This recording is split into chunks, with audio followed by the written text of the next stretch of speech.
Selamat hari Minggu buat semua saudaraku yang terkasih dimanapun Anda berada. Tuhan senantiasa melindungi, memberkati Anda bersama dengan keluarga juga. Itulah dua pribadi saya. Hari ini kita akan memasuki Minggu Trinitatis yang ketiga, tanggal 25 Juni 2023. Kita dengarkan firman Tuhan yang tertulis dalam Injil Matius pasal 10 ayat 32 hingga 39. Demikian bunyi firman Tuhan. Saya bacakan untuk kita semua. Setiap orang yang mengakui aku di depan manusia, aku juga akan mengakuinya di depan Bapa-Ku yang di sorga. Tetapi barang siapa menyangkal aku di depan manusia, aku juga akan menyangkalnya di depan Bapa-Ku yang di sorga. Jangan kamu menyangka bahwa aku datang untuk membawa damai di atas bumi. Aku datang bukan untuk membawa damai, melainkan pedang. Sebab aku datang untuk memisahkan orang dari ayahnya, anak perempuan dari ibunya, menantu perempuan dari ibu mertuanya, dan musuh orang ialah orang-orang seisi rumahnya. Barang siapa mengasihi bapa atau ibunya lebih daripadaku, ia tidak layak bagiku. Dan barang siapa mengasihi anaknya laki-laki atau perempuan lebih daripadaku, ia tidak layak bagiku. Barang siapa tidak memikul salibnya dan mengikut aku, ia tidak layak bagiku. Barang siapa mempertahankan nyawanya, ia akan kehilangan nyawanya.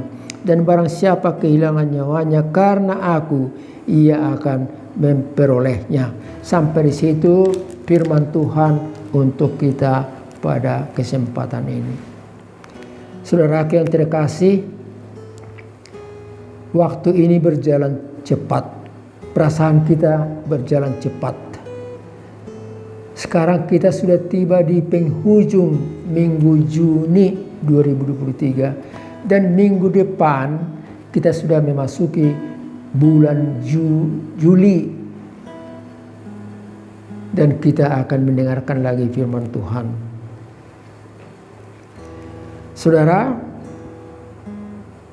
perasaan kita sepertinya cepat berlalu waktu yang kita tempuh, kita miliki.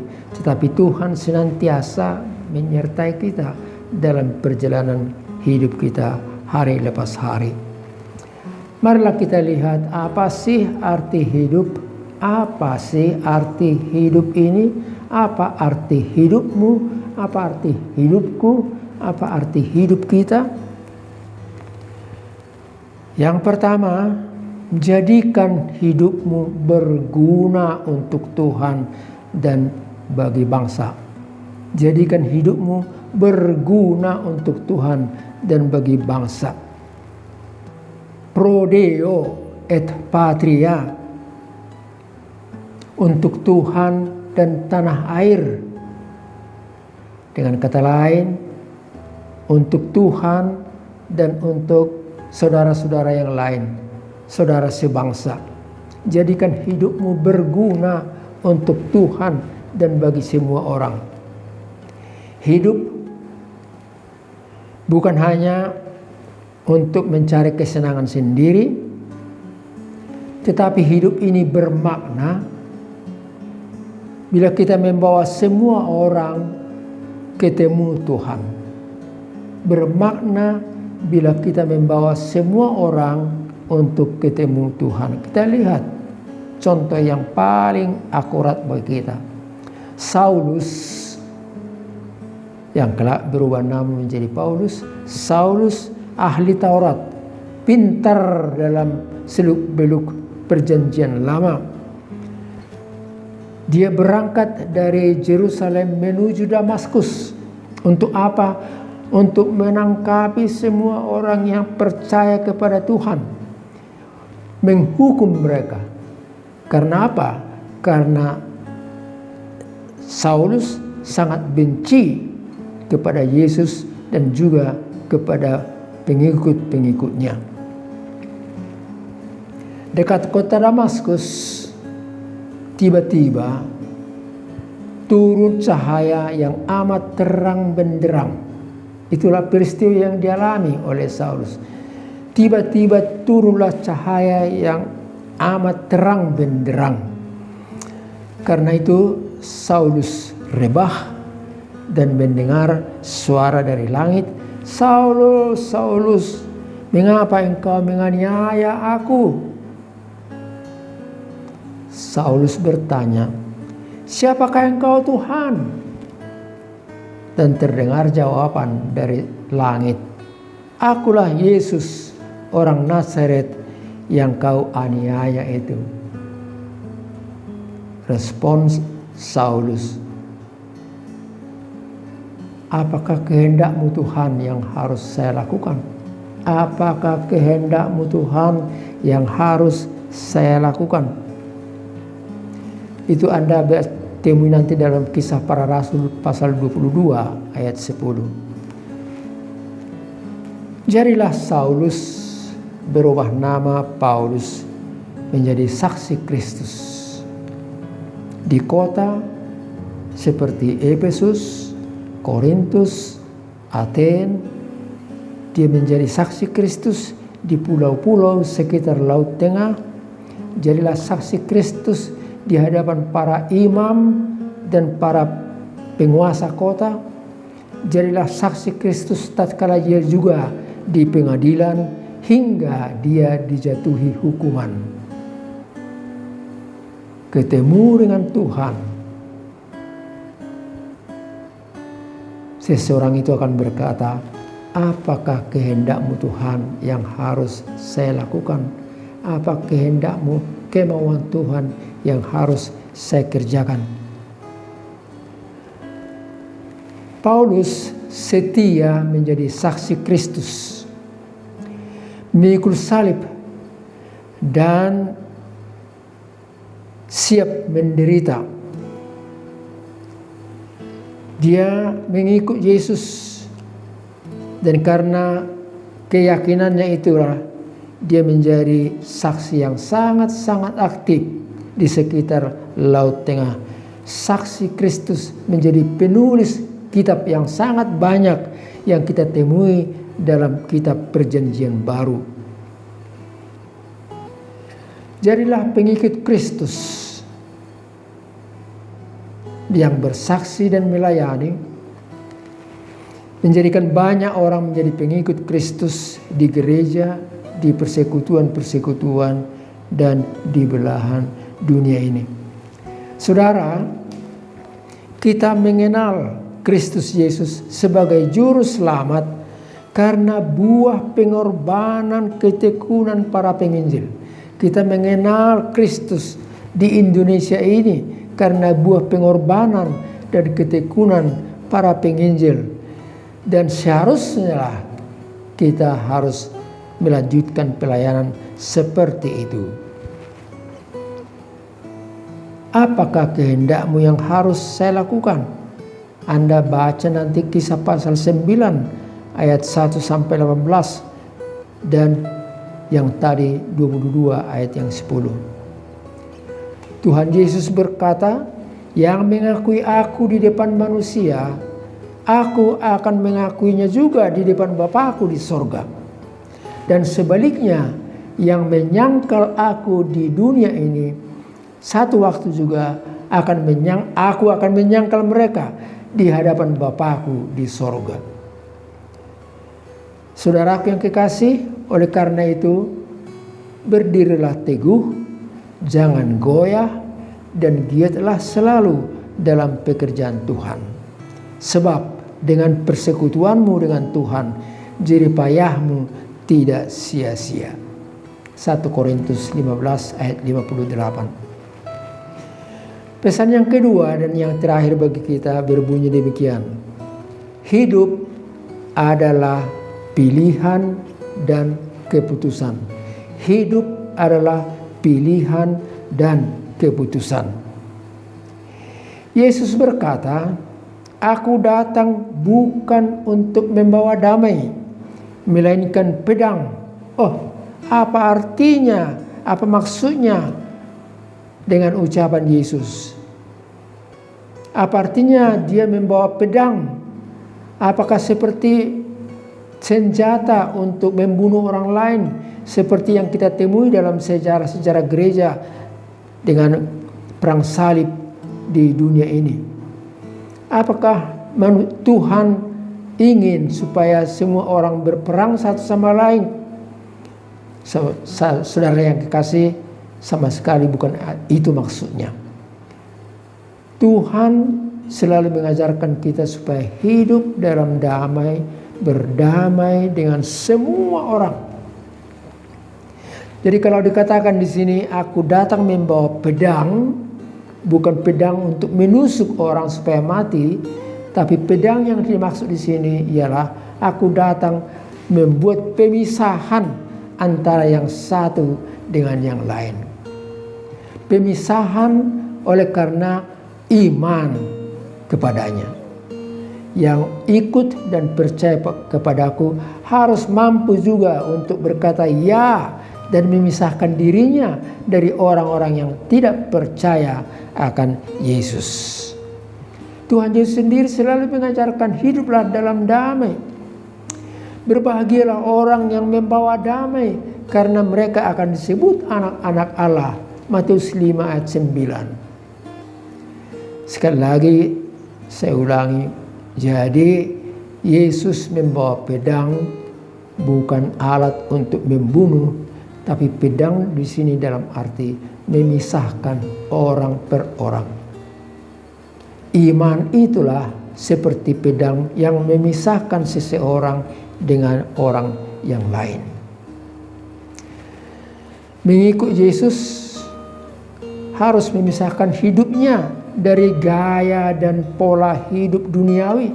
Gaya dan pola hidup duniawi. Iman itu meminta kita untuk mampu memilih dan meninggalkan yang lain. Dalam keluarga, kita hidup bersama dengan ibu, bapak, saudara yang terkasih.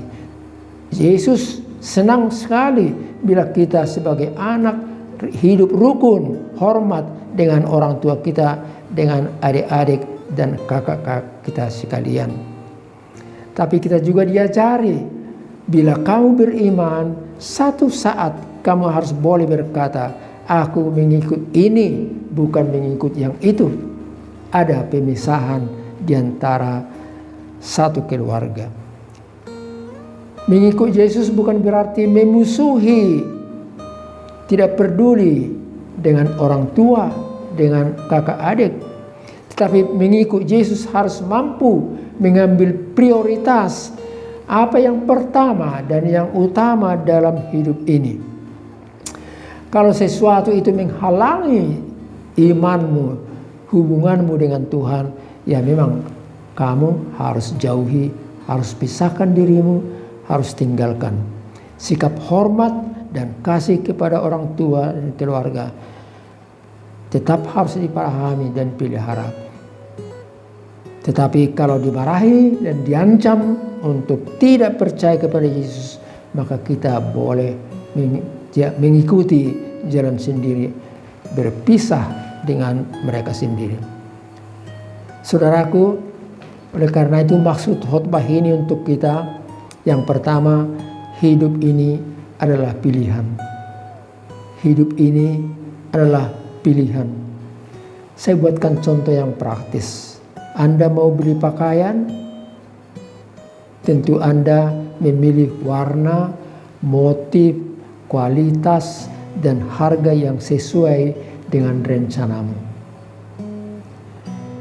Murah tetapi tidak bermutu, tentu Anda lewatkan. Untuk menjadi partner hidup ini, menjadi pasangan hidup ini sebagai suami dan istri, sebelumnya kita menguji kesetiaan dan tanggung jawab dan saling percaya dan rasa percaya dari calon pasangan hidup kita.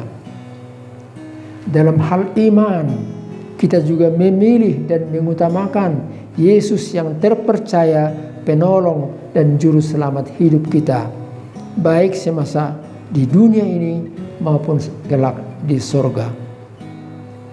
Karena iman itulah yang menguatkan kita, memberikan kekuatan dan menguatkan pengharapan kita. Lagu yang sering kita dengar syairnya berbunyi sebagai berikut. Saya mau ikut Yesus, saya mau ikut Yesus sampai selama-lamanya. Meskipun saya susah, menderita dalam dunia, saya mau ikut Yesus sampai selama-lamanya.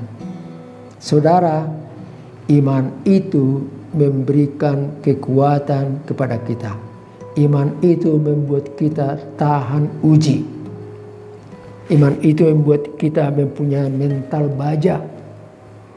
Barang yang berkualitas itu selagi dalam pabrik dia diuji, baru diproduksi.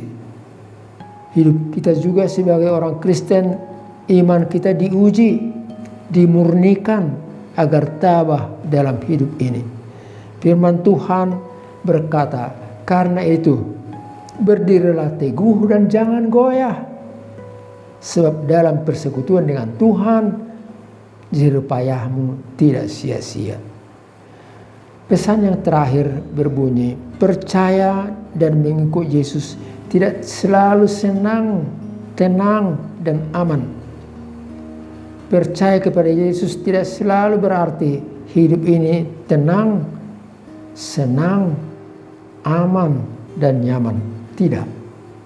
Mengikut Yesus berarti siap memikul salib. Memikul salib kita sehari-hari. Siap menghadapi penderitaan dan kesusahan. Iman itulah yang memberikan kita kekuatan dan ketabahan. Keputusan mengikut Yesus itu sifatnya sekali untuk selama-lamanya.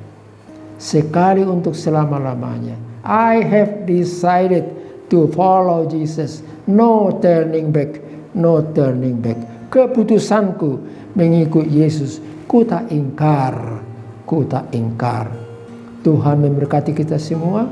Kita sehat dan kita dilindungi. Kita ketemu lagi minggu depan. Amin. Kita berdoa. Terima kasih Tuhan, Engkau memberikan kami kekuatan bukan hanya fisik, tapi kekuatan dalam iman. Karena kami beriman, maka kami kuat, tabah, dan tahan menghadapi godaan-godaan dan pencobaan-pencobaan. Tumbuh kembangkanlah iman kami Tuhan saat kami bekerja, di tempat kami bertugas, di kantor, di perusahaan. Tumbuh kembangkanlah iman kami juga tatkala kami hidup bersekutu dalam persekutuan dalam gerejamu. Kembangkan dan tumbuhkanlah iman kami tatkala kami hidup bersama-sama dengan keluarga kami masing-masing. Terima kasih, kami percaya Engkau membawa damai kepada kami. Kami percaya Tuhan tidak meminta kami untuk berperang, memakai senjata untuk membunuh. Tapi kami yakin dan mengetahui bahwa Tuhan mengajak kami untuk hidup dalam damai, dalam diri kami, dalam keluarga, dalam gerejamu, di tengah-tengah bangsa dan negara ini, dan kepada semua orang. Terutama Tuhan, tumbuh kembangkan iman kami. Dan kami yakin iman kami tidak sia-sia. Berkatilah semua anggota keluarga kami. Berkatilah semua juga petugas-petugas di gerejamu. Berkati jugalah petugas-petugas di tengah-tengah pemerintahan kami di Indonesia ini. Mampukan kami untuk berbuat baik buat bangsa dan negara ini. Terima kasih Tuhan. Kami banyak berbuat dosa dan kesalahan. Kami mohon kami diampuni. diberikan kekuatan dan kesehatan. Berkat-Mu berlimpah atas hidup kami dan hidup saudara-saudara kami yang lain. Di dalam Kristus Yesus kami berdoa dan mengucap syukur. Anugerah dari Tuhan kita Yesus Kristus, kasih setia Allah Bapa, serta persekutuan dari Roh Kudus bersama dengan saudara-saudara sekalian. Amin.